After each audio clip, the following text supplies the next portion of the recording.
দিন কয়েক আগে ফিরে যাব, যেখানে কয়েকদিন আগেই কলকাতার আনন্দপুরের অগ্নিকাণ্ডের ঘটনায় পূর্ব মেদিনীপুরের 21 জন নিখোঁজ হয়েছিলেন। তাদের মধ্যে পাঁশকুড়া এলাকার 6 ব্যক্তিও রয়েছে।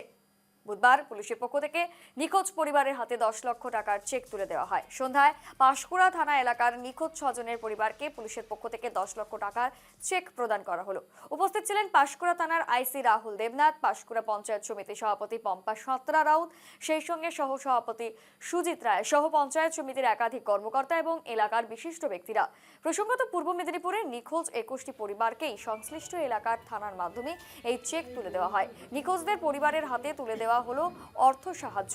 আনন্দপুর অগ্নিকাণ্ডে এই ঘটনায় রীতিমতো চাঞ্চল্য।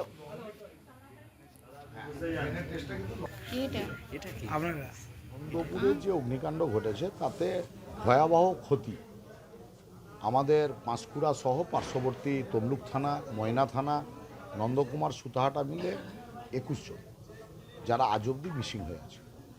তো সেই 21 জনের পরিবারের মানুষেরাই উপার্জনশীল ছিল, যাদের উপার্জনে পরিবারটা চলত, এবং তারা অতিরিক্ত উপার্জন করার জন্যই ফুলের কাজ রাত জেগে করে, অনেক কষ্ট করে করে। কারণ আমরা পাঁশকুড়ার বহু ছেলে কলকাতা, ব্যাঙ্গালোর, মহারাষ্ট্রে বিভিন্ন জায়গায় ফুলের কাজ করে।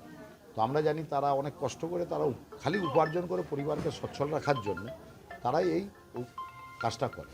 তো সেই ক্ষেত্রে আমাদের যারা 6 জন পাঁশকুড়া থানা এলাকায় যারা নিখোঁজ আছে তাদেরকে বারুইপুর পুলিশ পরিবার, পূর্ব মেদিনীপুর জেলা পুলিশ পরিবার, তাদের পরিবারকে আর্থিকভাবে 10 লক্ষ টাকাতে সহযোগিতা করে।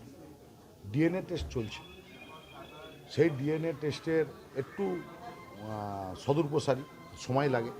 ডিএনএ টেস্টের রেজাল্ট রিপোর্ট বেরোবে এবং রাজ্য সরকার, বাংলার মুখ্যমন্ত্রী মমতা বন্দ্যোপাধ্যায় যে ক্ষতিপূরণের ঘোষণা করেছেন এবং পরিবারের পাশে থাকার আশ্বাস দিয়েছেন, সেই ডিএনএ টেস্টের পরেই সেই ক্ষতিপূরণ এবং পরিবারের পাশে থাকার যে আশ্বাস আছে, সেই উনি কথা দিলে কথা রাখেন, এই ক্ষেত্রেও উনি কথা রাখেন। আজকে আমরা পাঁশকুড়া থানা এলাকায় আমাদের 6 জন, চৈতন্যপুর 1 গ্রাম পঞ্চায়েতের 2 জন, তার মধ্যে আমাদেরই এক সহকর্মী, আমরা একসঙ্গে ত্রিস্তরীয় পঞ্চায়েত ব্যবস্থায় ছিলাম, প্রাক্তন উপপ্রধান, তিনি মিসিং হয়েছে, তার সম্পর্কে শালা সেও মিসিং হয়েছে। আমাদের রাধাবল্লভ চকে 3 জন, আর পুরুষোত্তমপুরে করে 6 জন যারা নিখোঁজ আছে তাদের পরিবারের পাশে আজকে মানবিক পুলিশ প্রশাসন, তারা মানবিকতার নিদর্শন হিসাবে তাদের পরিবারের পাশে আর্থিকভাবে যাতে না কোনো সমস্যার মুখে পরিবার পড়ে, সেই জন্য তাদের পরিবারের পাশে আছে। তুলে দেওয়া হয়েছে নিখোঁজদের পরিবারের হাতে। জানবো এই বিষয়ে আরো বিস্তারিত। প্রসূন জুড়ে গিয়েছে। প্রসূন, এই ঘটনা যথেষ্ট একেবারে আমাদের চাঞ্চল্য উদ্বিগ্ন করেছিল, যেখানে কিন্তু এখনো পর্যন্ত নিখোঁজের সংখ্যা রয়েছে, এখনো কিন্তু সকলের দেহ উদ্ধার করা হয়নি। এমতাবস্থায় তাদের হাতে চেক প্রদান করা হলো, কি বলছেন পরিবার পরিজন, এবং সেই সঙ্গে আরো কি কি তথ্য রয়েছে, পুলিশ প্রশাসন কি জানাচ্ছে? দেখো, এখনো পর্যন্ত যা তথ্য উঠে আসে তাতে করে মোট 27 জন যে নিখোঁজ রয়েছে, তার মধ্যে পূর্ব মেদিনীপুরে রয়েছে কিন্তু 21 জন, এবং সব মিলিয়ে বলা যেতে পারে সেই সেই সমস্ত নিখোঁজ পরিবাররা তারাও কিন্তু এখনো পর্যন্ত আশায় বুক বেঁধে রয়েছে।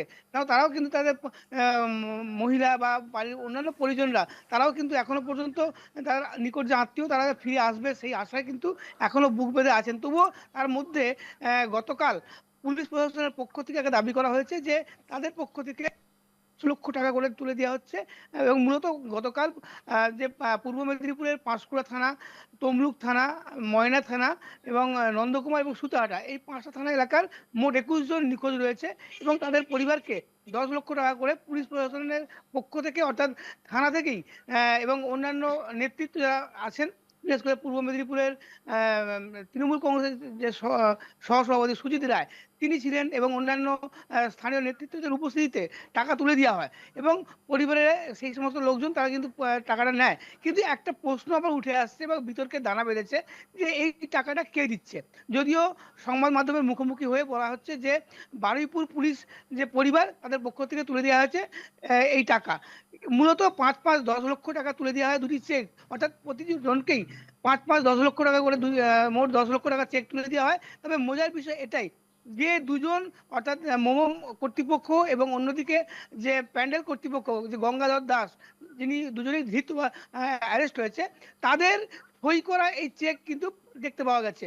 ফলে পরিবার পরিজন, যারা নিখোঁজ পরিবার পরিজন, তাদের বক্তব্য সঠিক টাকাটা কে দিচ্ছে, অর্থাৎ যদি গঙ্গাধর দাস যিনি অভিযুক্ত তার সই করা এবং অন্য জায়গায় আরো এক ব্যক্তি যিনি মোমো কর্তৃপক্ষ তার সই করা, তাহলে মূলত টাকাটা দিচ্ছে কে? যদিও এই বিষয়ে কিন্তু স্থানীয় নেতৃত্ব যিনি ছিলেন গতকাল সন্ধ্যায় সুজিত রায়, তিনি তাকে যখন প্রশ্ন করেছিলাম আমরা যে টাকাটা কার, তারা কিন্তু বিষয়টা সম্পূর্ণ এড়িয়ে গেছেন। মোটামুটি বলা হচ্ছে যে পুলিশ প্রশাসনের পক্ষ থেকে, থানা থেকে টাকাটা তুলে দেওয়া হচ্ছে, কিন্তু মূলত যে গঙ্গাধর দাসের সই আমরা চেকে দেখতে পাচ্ছি এবং আরো এক ব্যক্তির সই দেখতে পাচ্ছি। সব মিলিয়ে কিন্তু একটা প্রশ্ন দানা বেঁধেছে, বা বিরোধী বিরোধী বিজেপি তারাও কিন্তু একটা প্রশ্ন তুলছে যে মূলত এই টাকাটা কার। একদমই, অর্থাৎ টাকাটা কে প্রদান করছে এই নিয়ে কিন্তু প্রশ্ন উঠছে, কিন্তু টাকা যেই প্রদান করুক, 10 লক্ষ টাকা দিলেই কি সবকিছু মিটে যাবে? এই যে তাদের নিখোঁজের ঘটনা এবং বেশ কয়েকজনের মৃত্যুর ঘটনা, এর দায় কে বহন করবে? পরিবার পরিজনরা এবং স্থানীয়রা যারা তাদের সঙ্গে জড়িত, তারাই বা কি দাবি তুলছেন ইতিমধ্যে? পক্ষ থেকে এই টাকাটা তুলে দেওয়া হচ্ছে, কিন্তু পুলিশ মূলত তাদেরকে একটা মূল বক্তব্য যে একটা বলে রাখা প্রয়োজন আছে যে এই সমস্ত পরিবার পরিজনদের কাছে ডিএনএ টেস্টের জন্য নমুনা নেওয়া হয়েছে, এখনো তাদের যে সঠিক যে পরিবার যারা নিখোঁজ হয়েছে তাদের কিন্তু এখনো পর্যন্ত খোঁজ মেলেনি। অর্থাৎ যেটা মনে করা হচ্ছে হয়তো অগ্নিদগ্ধ হয়ে মৃত্যু হয়েছে, কিন্তু এখনো পর্যন্ত ওই পরিবার পরিজনরা তারা কিন্তু আশায় বুক বেঁধে রয়েছে। এবং একটা বলে রাখা প্রয়োজন যে হিন্দু মহিলারা তারা কিন্তু যে সধবা বিধবা তারা কিন্তু হয়নি, অর্থাৎ সধবা যে ড্রেসে আমরা গতকাল দেখেছি তারা কিন্তু এখনো শাঁখা সিঁদুর কিন্তু তারা কিন্তু ভাঙেননি, তারা কিন্তু এখনো আশ্রয় বুক বেঁধে আছেন। যদিও তারা এই ঘটনার জন্য তারা চেক নিচ্ছেন, কিন্তু তারা এখনো পর্যন্ত যে মহিলারা, অর্থাৎ তারা কিন্তু এখনো শাঁখা সিঁদুর পরেও কিন্তু আশ্রয় বুক বেঁধে আছেন, তার আত্মীয়তা নিকট পরিজন ফিরে আসবে। সব মিলিয়ে বুঝতে পারছো কোন দিকে কতটা তারা আশ্রয় বুক বেঁধেছে। তবে সব মিলিয়ে কিন্তু তাদের একটাই বক্তব্য যে এই টাকাটা যেমন পাচ্ছেন, পাশাপাশি মুখ্যমন্ত্রী একটা জিনিস ঘোষণা করেছিলেন যে তাদেরকে সিভিকের চাকরি দেওয়া হবে, সেই বিষয়ে একটা প্রশ্ন আছে। আর দ্বিতীয় নম্বর, সরকার থেকে কি টাকা দেওয়া হচ্ছে। তবে সব মিলে সেটা কিন্তু সময় অপেক্ষা করতে হবে। তবে গত প্রদান করা হয়েছে, তাতে করে কিছুটা স্বস্তি বা কিছুটা তারা আশ্বাস প্রদান পেয়েছে, এই টাকাটা তাদের হয়তো কাজে লাগবে। একদমই, ধন্যবাদ। আমাদের সঙ্গে প্রশ্ন জুড়ে গিয়েছিল, টাকা পেয়ে তারা উপকৃত হবেন তা কিন্তু যথাযথ, কিন্তু টাকা কে প্রদান করছে এই প্রশ্ন তাদের মধ্যে রয়েছে। কেননা সেখানে কিন্তু যাদের সিগনেচার রয়েছে সেই সিগনেচারের তালিকায় কিন্তু কোম্পানির সঙ্গে যারা জড়িত তাদের সই রয়েছে এবং সেই সঙ্গে প্রদান করা হচ্ছে পুলিশের পক্ষ থেকে।